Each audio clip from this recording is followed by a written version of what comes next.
Nous poursuivons notre étude de la programmation générique en Java. Dans le tuto précédent, nous avions vu comment coder une classe générique. Nous allons maintenant voir qu'il est possible de définir des méthodes génériques dans une classe qui, elle, ne l'est pas forcément. Je vous propose de reprendre notre atelier de développement et donc nous allons rajouter une nouvelle classe. Je vais l'appeler Generic Method. Donc, on lui donne son nom. Je vais en profiter pour demander un main. Je vais mettre le main directement ici, étant donné que ce que je veux tester, c'est juste des méthodes. Donc je ne vais pas faire un code extrêmement complexe, je vais tout placer directement dans ce fichier. Donc ici, nous avons affaire à une classe, tout ce qu'il y a de plus normal. Très bien. Et bien pour autant, vous pouvez ici coder des méthodes génériques. Alors avant de vous faire voir la syntaxe, déjà je voudrais vous montrer deux exemples. Regardez, j'ai préparé des Javadoc.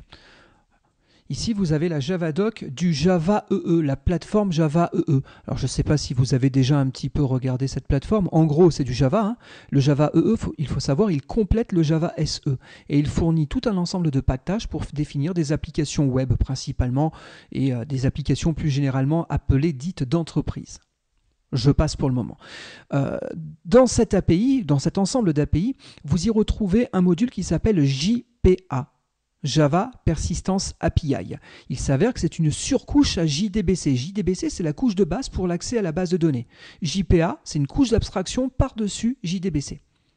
Bon, je ne vais pas rentrer dans ces sujets-là maintenant. Tout ce que je voulais vous montrer, c'est que ici, vous avez une classe. Cette classe, elle s'appelle Entity Manager. Alors, en vérité, c'est une interface. Mais notez que cette interface n'est pas marquée comme étant générique. D'accord. Après, bien entendu, dans un serveur d'application, nous avons des classes qui implémentent cette interface. Je passe ce point-là encore une fois. Mais regardez, ce que je voulais vous montrer, c'est dans ce type qui est tout à fait normal, on définit un certain nombre de méthodes, et notamment des méthodes qui s'appellent find. Eh bien, regardez, ici, vous avez de la généricité. On le reconnaît à quoi? On le reconnaît avec la syntaxe, un chevron T, ici, étant le nom du type générique de cette méthode. Et donc l'idée de find, en tout cas au niveau de JPA, c'est de pouvoir retrouver un objet à partir de sa clé primaire.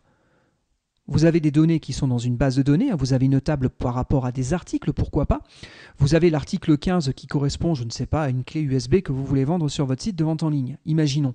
Ce que je peux faire, c'est un find de 15. Je lui donne le nom de la valeur de la clé primaire. Lui, après, il s'occupe d'aller en base, il récupère mon information et il va me renvoyer un objet de type article. Le truc, c'est que find, c'est une méthode qui est générique. Elle peut être utilisée quelle que soit la nature des tables et des objets qu'on va vouloir remonter. Donc il fallait qu'on trouve un moyen pour pouvoir mettre un petit peu de généricité. Alors c'est vrai qu'on aurait pu simplement dire qu'elle renvoyait un object. Mais là, on a préféré qu'elle renvoie quelque chose de fortement typé. Et pour pouvoir contrôler la chose, vous voyez, en paramètres, on va passer un objet qui sera typé classe. Classe, ce sont des métadonnées. En gros, on donne la métadonnée, la classe de métadonnées du type qu'on veut produire en sortie. D'accord? Donc, par exemple, je peux faire un find parenthèse de article.classe, si j'imagine avoir une classe article qui représente un article dans mon site de vente en ligne, et donc je dis que c'est l'article 15 que je veux sortir. Normalement, vous récupérerez en sortie un article. On imagine, j'ai une table qui stocke aussi des commandes. Du coup, je peux faire un find commande.class, virgule, et l'identifiant de ma commande. Normalement, il me renverra un objet typé commande. Donc là, nous avons affaire à une méthode générique. Un autre exemple, je suis allé vraiment à des endroits un petit peu différents. Là, j'ai repris l'API de Android. Je ne sais pas si vous êtes un petit peu connaisseur au niveau de cette plateforme-là, mais effectivement, Android, ça se programme avec du Java. Donc, on a toute une librairie codée en Java. Une des classes les plus importantes au niveau de l'API Android, c'est la classe Activity. Cette classe Activity permet de représenter un écran graphique, si vous voulez. Pour faire simple, c'est un écran graphique. Et dans un écran graphique de votre application Android, vous allez pouvoir y mettre des widgets, des composants graphiques, des boutons, des zones de texte, des cases à cocher. Du coup, vous pouvez retrouver un composant graphique dans l'activité grâce à un identifiant unique. Il y a une histoire d'ID, je passe cet ID pour aujourd'hui, mais notez que ici, si on cherche un petit peu, normalement, vous devriez y retrouver une méthode qui s'appelle FindViewById. je lui passe l'identifiant de mon objet, il me renvoie mon composant. Et là, c'est un petit peu plus fin, là, c'est un tout petit peu plus subtil, parce que si on regarde bien, il y a bien un type de généricité qui est utilisé en valeur de retour. Par contre, il n'y a pas de métaclasse, il n'y a pas d'objet de type classe qui sera passé en paramètre. En gros, là, ça va marcher sur de l'inférence de type, c'est-à-dire qu'il va regarder le type de la variable dans lequel vous allez chercher à affecter le résultat de FindViewById et il prendra l'implémentation de FindViewById adaptée en fonction du type qui est ici. Bon, on va essayer de coder ces deux méthodes. Alors bien entendu, je n'ai ni de base de données ni d'Android sous la main, donc je vais un petit peu simuler les choses, mais ce que je veux, c'est essayer en tout cas d'appeler des méthodes qui se comportent de la même manière. Donc première méthode, imaginons le find qu'on retrouve au niveau de l'API JPA dans la plateforme Java EE. On avait dit, donc c'est une méthode, je vais la mettre publique. Allez, je la mets statique. Pourquoi je mets statique? Ça, c'est un point de détail, c'est parce que je vais lancer ma méthode à partir de mon main et que mon main est lui-même statique. Très bien. Maintenant, il faut que je dise que j'ai affaire à une méthode générique. C'est là que je vais mettre inférieur, supérieur, et mon type ou mes types de généricité. Bon, ici, j'en ai qu'un seul. Je vais dire c'est mon type T. Vous pouvez l'appeler comme vous voulez. C'est vrai que dans les deux démonstrations que je vous ai montrées là, à chaque fois, c'était T, le nom du type générique, mais vous pouvez mettre n'importe quoi d'autre. Au pire, si vous aimez les noms explicites, vous mettez type. Du coup, qu'est-ce que va renvoyer mon find? Il va me renvoyer une donnée type et type. Ma méthode s'appelle find, et donc, comme on disait tout à l'heure, on va devoir passer un objet de type metaclass, metadata. D'accord? Donc, c'est dans java.lang qu'on retrouve cette classe.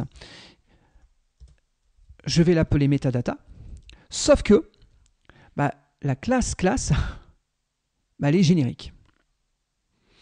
Le problème, c'est que là, à l'avance, je ne sais pas trop ce que je vais récupérer. Donc, je vais récupérer effectivement une classe de type. Donc j'utilise mon type de généricité pour m'abstraire.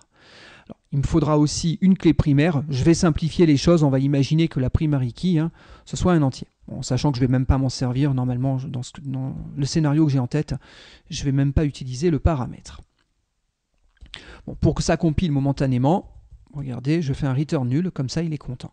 Arrivé à ce stade-là, ce qu'on constate, c'est que ça marche relativement bien en termes de compilation. Il n'y a aucune erreur de syntaxe à rapporter. Alors, comme je disais, je n'ai pas de base de données. Donc ce que je vais faire, c'est que je vais produire un objet à partir d'un constructeur à 0 paramètre. C'est-à-dire que je vais invoquer le constructeur de ce type-là, d'accord, pour produire une instance. Le problème, c'est que le type, je ne le connais pas. Là, je suis générique, donc je ne sais pas encore ce que ça va être. Pour m'en sortir, je vais utiliser ce qu'on appelle le moteur de réflexion. Alors, en vérité, le moteur de réflexion, c'est le sujet de mon prochain chapitre. Donc, on va y revenir en détail dans les prochains tutos. Mais disons que je fais une première petite sensibilisation. Et donc, grâce aux métadonnées d'un type, je peux retrouver un getDeclared constructor. Je recherche un constructeur. Quel est le constructeur que je veux invoquer? Vous voyez là, c'est une méthode à nombre variable d'arguments. On a déjà parlé de ça dans un précédent tuto. Je vous renvoie vers ce tuto si vous avez des doutes par rapport au point. Dans tous les cas, moi ce que je veux, c'est le constructeur à 0 paramètre. Donc ici, je ne vais strictement rien mettre. Je vais terminer bien entendu avec un point virgule. Et la question, c'est qu'est-ce que me renvoie un getDeclared constructor? Il va me renvoyer un objet de type constructor. Excusez-moi, voilà, on va taper constructor. Et regardez, ce type constructor, en vérité, il fait partie du pactage java.lang.reflect. Donc c'est le pactage qui contient le moteur de réflexion Java. Donc nous, on va récupérer un constructeur de type. Je vais appeler ça const. Voilà, construct. J'ai changé mon idée en cours de route pour une simple et bonne raison. C'est que const est un mot-clé réservé du langage. Regardez, si je fais const, vous voyez, il apparaît en couleur. Il faut savoir qu'à ce jour, il n'a aucune signification en Java. Le mot-clé const n'est pas utilisé dans le langage, mais il est réservé pour une éventuelle future utilisation. Ok. Ce qu'on constate, c'est que là, j'ai un petit souci. Pourquoi j'ai un petit souci? Parce que ça peut ne pas marcher, hein, ça peut déclencher une exception. Je vais être assez laxiste à ce niveau-là. Hein. S'il y a un moindre souci, dans ce cas-là, je ferai un throws exception. Comme dans quelques minutes, je vais utiliser cette méthode au niveau de mon main, je prends un petit peu d'avance et voilà. Niveau erreur, je ne gère pas et je laisse remonter les exceptions. Du coup, on n'a plus de problème, tout compile correctement. Maintenant, ce que je veux, c'est produire un objet. Je veux produire une instance. Cette instance va être de type type. Je vais l'appeler instance. Et comment je fais pour produire une instance à partir d'un type que je ne connais pas encore complètement aujourd'hui? Grâce à l'objet qui décrit le constructeur de ma classe.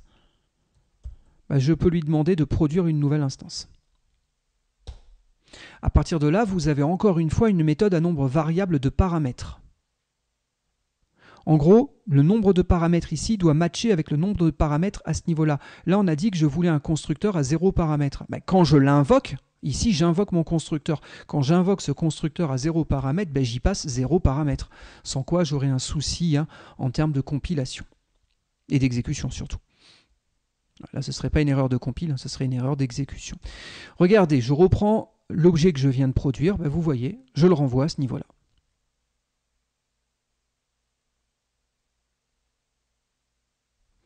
Regardez maintenant. Je viens ici. Ce que je veux, c'est produire une date. On va commencer par une simple date. Donc je vais prendre le package java.util. Je vais l'appeler now. Et c'est quoi? Je vais faire un find de quoi? De date.class. Je récupère l'objet descriptif du type date. Cet objet descriptif, il est de type classe, et c'est lui que je repasse à find. Sauf que find accepte un autre paramètre, une éventuelle clé primaire dont je me suis absolument pas servi. Je mets une valeur quelconque. La clé primaire aurait été utile si on avait été en base de données, bien entendu. Notez que ça compile. On peut même s'amuser à afficher la date. Normalement, si tout se passe bien, on devrait avoir la date d'aujourd'hui à laquelle j'ai fait ce tuto. Très bien. Je poursuis. Je vais faire un autre objet pour tester l'aspect générique. Je vais faire un JButton. Je vais l'appeler button, btn test, allez, voilà. Et je vais faire un find. Je vais dire que je veux quelque chose typé button. Et encore une fois, je mets une valeur bidon à l'intérieur. Il ne faut pas oublier de mettre les imports. J'ai fait CTRL-SHIFT-O. CTRL-SHIFT-O génère les imports. À partir de là, si jamais j'essaye d'afficher l'instance que j'ai produite, normalement, je dois avoir produit un objet de type JButton. Oui, et ici, j'ai une petite erreur. Voilà, ce sera mieux comme ça. Vous avez vu, à ce niveau-là, j'ai bien créé un objet de type JButton, un bouton d'interface graphique. Maintenant, le second scénario. Donc, comme je vous disais tout à l'heure, au niveau de la librairie Android, nous avons donc une méthode findViewById. Elle permet de retrouver un objet graphique, ce qu'on appelle un view sur le système Android, à partir d'un identifiant. L'idée, c'est de renvoyer quelque chose qui sera typé de manière générique et le type devra être déduit de la variable qui va recevoir le résultat. Alors, avant de vous montrer comment faire, je vais d'abord imaginer répondre à cette problématique-là avec du Java traditionnel. En Java traditionnel, alors je fais du pseudocode, ce n'est pas du code vraiment propre et terminé, mais c'est juste pour vous donner l'idée. Je vais ici définir un attribut statique. Je vais le mettre privé, mais normalement ça aurait dû être dans une fenêtre graphique, d'accord? Mais c'est pas trop grave, c'est juste pour le test. On va imaginer que ça contienne des composants graphiques. Je vais utiliser la librairie Swing pour me substituer à celle d'Android que je n'ai pas là à ma disposition. D'accord? Donc je peux avoir un tableau de composants. Et regardez ici, ce que je vais faire, je vais l'appeler Components. Et je vais créer un tableau un peu de test, un tableau un peu bidon d'objets prêts à l'emploi. Donc je vais mettre accolade ouvrante, accolade fermante. Et à l'intérieur de cette collection, je vais y mettre 3 composants graphiques de nature différente.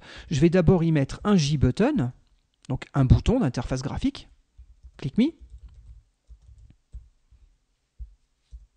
Je vais ensuite y mettre une case à cocher, un new J check box, check me. Et puis on va finir par une zone d'édition de texte sur une seule ligne, ce qu'on appelle en Swing un JText Field. Je vais l'appeler Edit Me. Donc on imagine, on a 3 composants graphiques qui sont stockés dans une fenêtre. Je n'ai pas la fenêtre, mais on l'imagine. Maintenant, comment j'aurais pu faire si j'avais été en code avant les génériques? Ce que j'aurais pu faire ici, c'était de faire un public. Bon, statique, toujours pareil, parce que j'utilise mon main et que mon main va invoquer une classe, une méthode directement sur cette classe. J'aurais dit que j'allais typer avec object, c'est-à-dire qu'au lieu d'utiliser la généricité, si on ne l'avait pas eu, on aurait travaillé avec le polymorphisme, et donc j'aurais typé par le type de base. Alors j'aurais pu mettre object, j'aurais pu éventuellement mettre un type intermédiaire, un petit peu plus précis, pourquoi pas componente, pour dire c'est un composant graphique. Du coup, ma méthode, ce serait appelée, pourquoi pas, findViewById. Imaginons, et j'y aurais passé un identifiant. Bon, nous, on va faire simple, on va considérer que l'identifiant, c'est la position dans le tableau. Donc du coup, qu'est-ce qu'on fait? On fait un return de components, et on va chercher l'élément à la position demandée. Alors ça marche, regardez, ici, j'aurais pu récupérer un JCheckbox. Je l'appelle CHK check me. Check me, allez, c'est très bien. Voilà. Et qu'est-ce que j'aurais fait? Ici, j'aurais invoqué, bien entendu, ma méthode findViewById. Je lui aurais dit que je voulais l'élément à la position 1, le deuxième élément dans le tableau. Et n'oubliez pas qu'on commence les indices à 0. Par contre, là, ça ne compile pas parce que findViewById me dit que ça renvoie un component. Moi, je veux un checkbox. Donc, qu'est-ce que j'aurais dû faire ici? Encore une fois, j'aurais dû faire un cast. Et donc, je lui aurais rappelé que c'était un checkbox. Je lui aurais dit, fais-moi confiance, c'est un checkbox, affiche-moi-le. Du coup, regardez, j'affiche ma case à cocher. Je relance mon programme. Et donc, effectivement, on a bien récupéré notre case à cocher. Bon, grâce à la généricité et grâce aux nouvelles possibilités qui sont arrivées assez récemment, je peux maintenant faire du générique sur le type de retour d'une méthode. Il y a quelque temps, ce n'était pas encore tout à fait faisable. Donc maintenant, c'est possible. Donc ici, qu'est-ce que je dis? Au lieu de dire que je veux récupérer un component, je vais dire que je vais récupérer un type. Sauf que ce type, je ne le connais pas. Donc comme je ne le connais pas, ce type, je vais dire c'est un type générique.